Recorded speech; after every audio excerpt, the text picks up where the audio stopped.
So today we're going to take a look at the 10 starting classes in Lords of the Fallen. If you're undecided who to pick first, here's a neat breakdown of the biggest strengths and weaknesses, plus the starting items you get with each one of them. Starting things off, we have the Hollowed Knight, a really great beginner-friendly class that already gets a short sword and a medium shield by default. So this is pretty much the bread and butter playstyle of most Souls-like games. You get a really solid combination that provides good damage and great defenses against most enemies.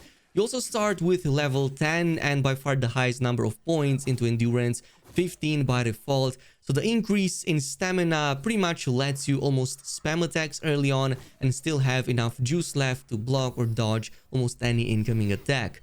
Plus you gain some really great defenses and damage mitigation because of the shield, which already blocks almost 50% of the physical damage, and then you also get a very strong medium armor set that brings a ton of damage mitigation as well. It also looks really awesome and can further be built into other melee related kind of classes, even branching out into Paladin if you want to go with extra points into Radiance, but there's also options to combine this with Inferno. Your ranged option early on is also pretty unique. You get the Grenade, which is one of the only starting ranged weapons that can deal AoE damage. None of the others have this, so this can be a very good option for like crowd takedowns and all of that. Now, if the Knight was a bit more balanced, while the Udirangr Warwolf is the version that specs a lot more into strength, boosting two-handed melee damage while sacrificing some of the HP and defenses as a result. Think of this as the Barbarian/Viking class of Lords of the Fallen. Melee damage is some of the highest early on with this class because of your starting longsword that's already really good and comes with a C- scaling for the strength stat. Plus, like most dual-wielded weapons of this type, you can still somewhat block with it, and the damage protection is not too bad. In fact, 35%, which is only 10% worse than having a medium shield, for example. You also get a bunch of throwing weapons, which includes the hatchet. This is why I said it kind of fits that Viking sort of role. Now, this is an okay option, not the best, but the damage is good enough to take down some of the annoying ranged enemies in the 3 or 4 shots that you have with it by default. Your starting level is also a bit higher, 12, and you already start with 16 points into strength, some of the highest of all classes in this stat, 13 endurance, so the stamina isn't too bad either, but you will suffer a little bit on the vitality and the fact that you only equip light armor as a starting set, so you might need to pay extra attention to enemy attacks and rely a bit more on dodges early on. But despite the more risky approach, I found this class to be very easy in difficult scenarios, and the reason for that is because you deal so much damage with the longsword, plus its moveset is pretty good. You can also use it at range to kind of poke enemies, so you can keep a distance and still deal quite a lot of damage against them. At number 3, we have the Partisan, another class that starts at level 12 as a more dexterous warrior type that also has great ranged options. It's probably the most well-rounded of all classes available, as it gets 12 and 13 points respectively into all starting stats with the exception of the magic related ones. So while it doesn't excel in anything, it does leave room to equip some of the double scaling strength and agility weapons sooner, but you can also branch out into either one or the other. It's also one of the only classes that starts with the crossbow, an excellent ranged option. In fact, they tend to be slower due to the fact that they need to be notched, but the damage and range is really good, and you have about 5 shots at the start before having to replenish. You also start with a medium shield, and your armor is going to be a light one. However, it does have quite a bit of mitigation on it, especially on the chest piece compared to some of the other starting options. You also tend to make up for the slightly lower defenses with the increase in vitality, which at 12 points at the start means it's only second to the Dark Crusader in terms of the best. At number 4, we have the Mournstead Infantry, and this was actually one of my favorites starting on because spears are so good early on, and this starts with a really strong one too. So you get the Infantry Spear, which gets a really awesome reach, and you can just stay back and poke at enemies without fear they will ever reach you. Plus it tends to interrupt them fairly often, so this means you can easily have them do less attacks while you just go ham at it. You also start with a light shield, so doing parry stunts comes in a bit easier. However, for pure damage blocking, it's pretty weak, only 35% mitigation. You also get a short javelin as a ranged option, and despite only having like 3 throws before they are completely gone, the damage on them tends to be super high. So per projectile damage, I believe that these were the highest of all the ranged options I played with. Now you also start with 12 strength, 14 agility, 12 endurance, and 11 vitality, which means you're kinda doing great on all ends, but this is clearly a more agility focused kind of class. And for an agility class, it's surprising just how much survivability you start with between the extra vitality and the medium armor. Now you can even think of speccing into rogue if you, for example, find a pair of daggers. Your increased agility definitely helps with that, and also kind of solves one of the issues with that type of playstyle, which is squishiness. This brings us to the 5th and final basic class, which is the Blackfeather Ranger, and possibly the lowest level in terms of the starting classes, just behind the Condemned, beginning with only level 8.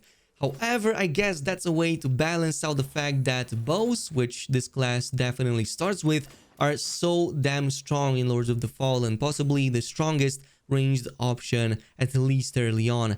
So you have about 10 arrow shots with this, plus you tend to find a lot of ammo satchels all over the place, which means you can almost always be sure that you can snipe enemies before they ever get close.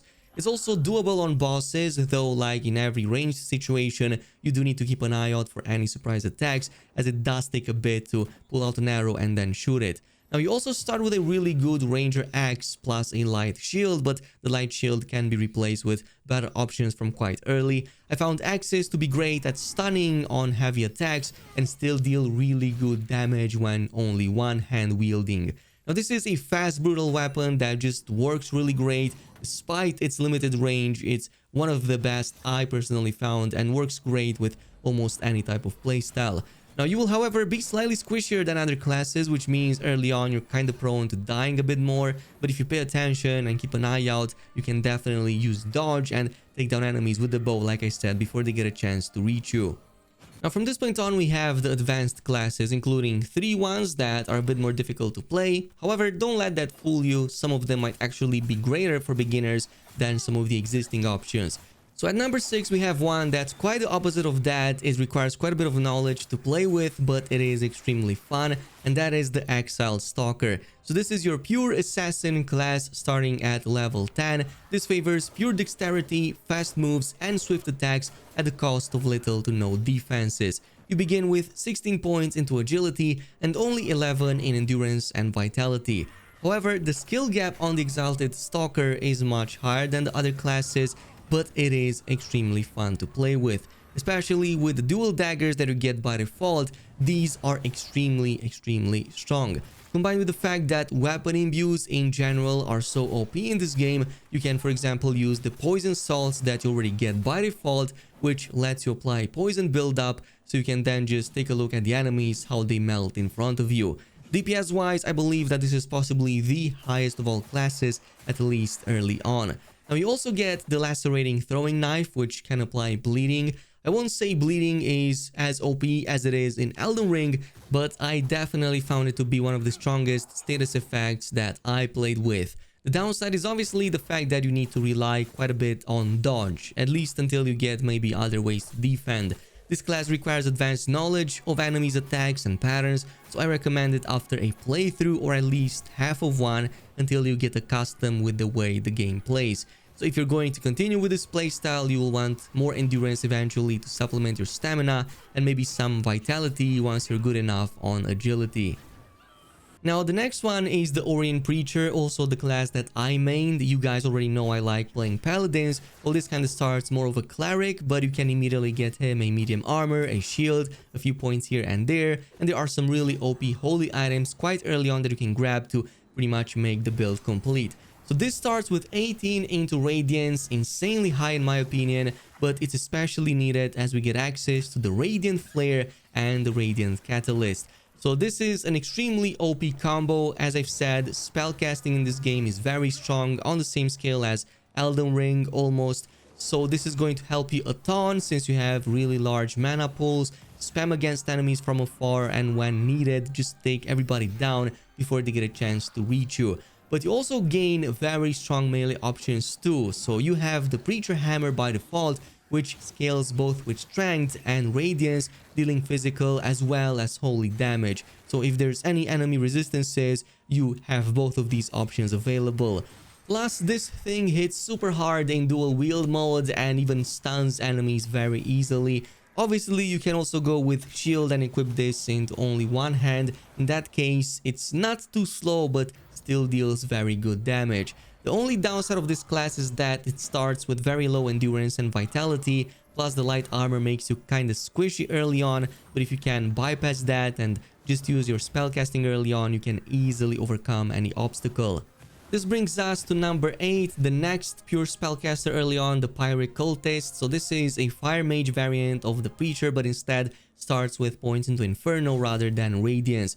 So you begin with the Pyric Catalyst plus the Infernal Orb, which is a bit better when it comes to angling it against further away targets compared to the Holy Counterpart, but it still deals comparable damage. You also start with a Cultist Staff that also deals fire damage on hit, but this class is even squishier than the Preacher, so possibly the hardest to start with besides the Condemned.